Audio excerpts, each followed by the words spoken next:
Mayor, thanks so much for talking to us. We appreciate it. Absolutely. It has been 18 months with this whole stadium discussion. The City Council, of course, has to look at a few things, but as far as you're concerned, is this a done deal? We still have more work to do. I was happy I was able to make the case last Monday about the importance of this pragmatic deal to protect our taxpayers and give us an immediate cash infusion to begin the next chapter of Cleveland's story on the lakefront. But we still have more work to do to convince council on the merits of the deal, why it's a pragmatic, practical deal, and why this deal is the right deal to take in this moment. You have talked about how personally this has been difficult for you. I think the word you use is you were pissed that it came down to this. So how difficult was this decision for you to get from being someone who's saying the Browns are going to stay to getting to the point where you said to yourself, we have to make a deal? You know, that anger and frustration, it took a while. Initially, when the Browns made the decision last October, I was really just angry and frustrated about how we got to this moment.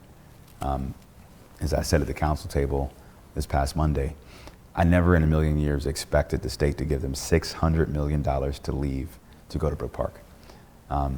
Never in a million years did I expect the state legislature to gut the Modell law in the middle of the night, which undermined our fight in the court of law.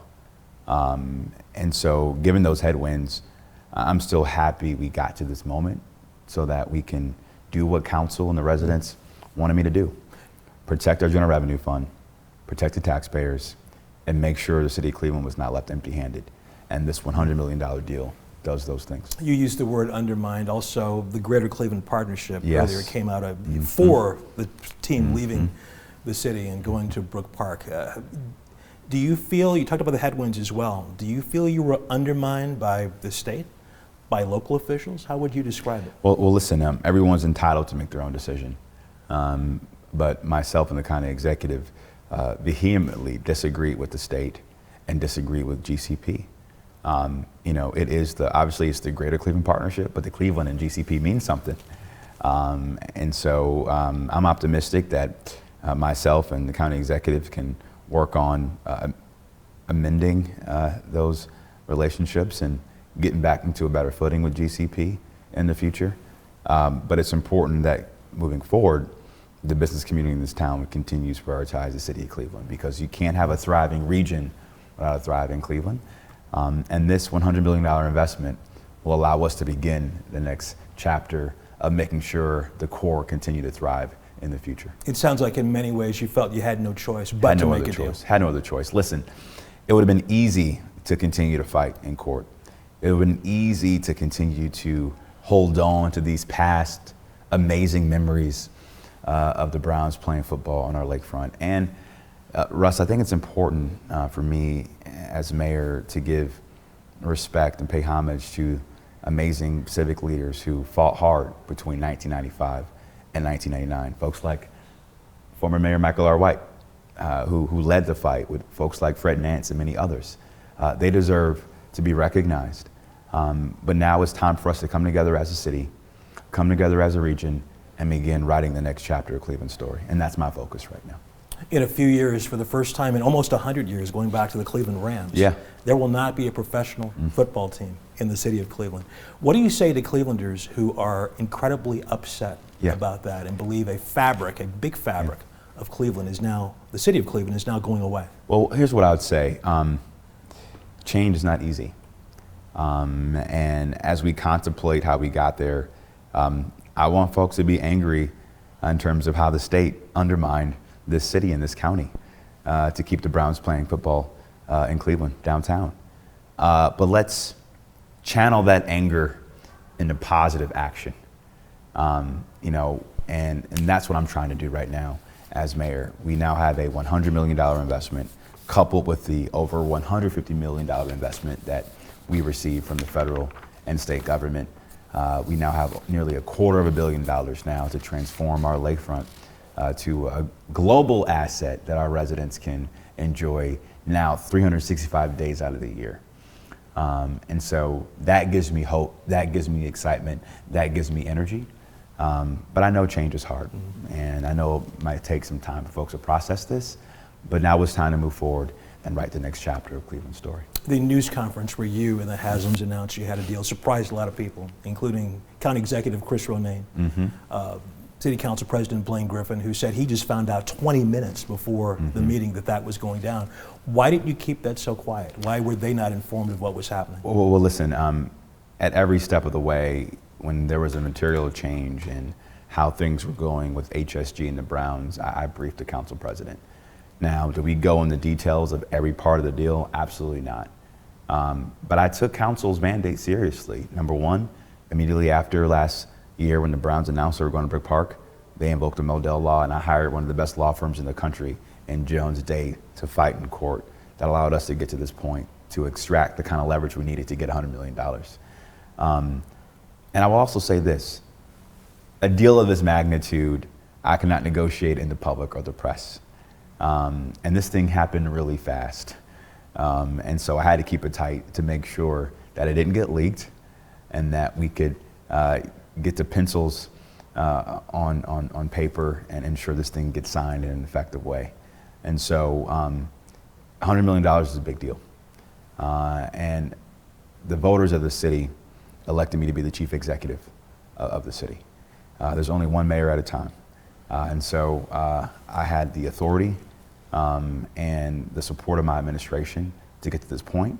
And we're going to keep making our case to council on why this deal makes sense to our residents and voters. Other people are questioning the amount of money. $100 million, yes, that's a lot of money. But as some people have pointed out, I'm going to read a line from Brent Larkin, who wrote a piece for the Plain Dealer. You know where I'm going here. Yes. The Haslams bought off an entire city for about $130 million less than they agreed to pay Deshaun Watson. When you put it in that perspective, it doesn't sound like a lot of money. Was this the best deal? Well, listen, they weren't going to give us anything. Zero, Russ, zero. So let's say we kept fighting in court for another year. Let's say Judge Moore ruled in our favor on the partial summary judgment claim that they had breached their lease. I couldn't have predicted if the court would give us any monetary money in terms of damages coming near $100 million. And let's say she did. Guess what? HSG and the Browns could have appealed that. It would have gone to the state Supreme Court. And then guess what? Who owns the state Supreme Court? Who is in charge of the legislature, right? So those are the dynamics. What I was not going to do was outsource our destiny to the Supreme Court of the state or the state legislature. And so when there was a pathway for us to get an immediate cash infusion, resources to tear down the stadium, immediate investment to transform our lakefront, I saw that as a practical opportunity to turn this pain and this challenge into a better next chapter for our lakefront, and that was my focus. How difficult were those negotiations? With Very hard. What was the toughest part, would you say? I said this at the council table, but look, I was not only dealing with the Haslams. I was dealing in a political environment where we're in a red state. We have a state government that gave a $600 million investment to HSG to uproot our team out of our city to go to Burke Park. We had a state government who undermined the Modell Law in the middle of the night, Russ, which undermined our fight in the court of law. The cards were stacked against us every step of the way. And so if folks want to call me a sellout, so be it. But what I'm not going to do is risk the budgets of future mayors, future councils, and risk our general revenue fund because of emotions. Being mayor and being the CEO of the city requires pragmatic, practical, principled leadership, and that's how we got this deal done. Was it really just over 2 Cokes, or was there something else on the menu? Nothing else was on the menu. Obviously, there were a number of different conversations that led us to this point, but I think we had a candid conversation about the importance for everybody to find a pathway to move forward. There is no perfect business deal, but in this moment, we can't let the perfect be the enemy of the good. And this is a good, fiscally responsible deal that gives us money to tear down the stadium, an immediate investment to transform our lakefront, and that's our priority. Let's talk about Burke. Made a very aggressive move this week. Yes. Going to our 2 senators here in Ohio and Congresswoman Brown to get some congressional help in getting that closed down. A very aggressive move. Why now? Well, I think now is the time to continue to take big swings. We've been talking about the future of Burke for a long time in this town. We had some very productive conversations already with Congresswoman Shontel Brown and Senators Marino and Husted. And as we see right now in Washington, we have an administration that moves very fast. And so I want to just obviously thank our senators and our Congresswoman Shontel Brown for being open to the conversation. I want to thank the county executive for his support and partnership on this.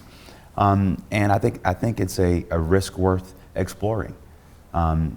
We have no idea what this can entail, but imagine that we can one day be better than Chicago in terms of our lakefront.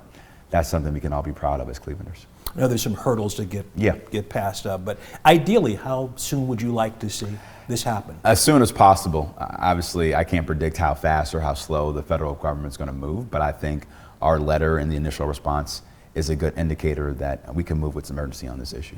We talked about this at the State of the City a few months ago. You were very concerned about federal funds coming into the city of Cleveland, a potential disaster. Where are we on that? Well, as you know, the federal government has not come to a compromise right now in terms of the shutdown. Thousands of families in Cleveland and across the county will be at risk relatively soon of losing their SNAP benefits. We have some traffic controllers at our airport who could be going without paychecks relatively soon if we don't get a deal here. So I'm very concerned. And I'm very concerned at what these cuts are going to be doing from the big, beautiful bill that the President and Congress just passed, and what that means for working class Clevelanders and working class folks across our region. And so we have some uphill battles, but we're going to continue to advocate for our folks every single day. When we spoke back in April, I believe it was April, when we spoke a while ago, you didn't quite call the situation dire, but you certainly said there were some potential big problems on the way. Or is that still the case right now? I'm still very concerned, not only about the cuts and what it means for Clevelanders, but the broader macroeconomic economy. You saw Target and Starbucks have massive layoffs recently. I'm concerned about the inflationary environment that we're in. And so these are the things keeping me up at night right now. I can't ask you if you're having fun, because I know this is a very difficult job. How it has been almost 4 years now since you were inaugurated. Is this everything? Is being mayor everything you expected? More than I expected. Biggest surprise? I'd say the biggest surprise has been, I think, managing expectations. We live in an environment in the world now where people crave and want instant gratification, and they want to see change fast. Unfortunately, change does take time, but what I think we've done a really good job of under my tenure as mayor is prioritizing the things that matter to people the most and doing everything we humanly can to get as quick of change as we can in our city. Everything from our new 311 platform to our brand new website to our brand new housing policy, Residents First, that's cracking down on predatory landlords, to the record investment that we made in police pay, to the announcement we made yesterday about a $21 million investment to improve our police stations. The list goes on. But every day we have to get better. And while we made a lot of good progress under my first term as mayor, the work remains to advance public safety and get guns off the street and make sure young people have productive things to do. The work remains to ensure we have more quality housing in our city. The work remains to make sure seniors have what they need in our city. So we made a lot of good progress, but obviously I'm never satisfied, and we're going to keep working as hard as we can to get better every single day. Okay. I thank you very much for that.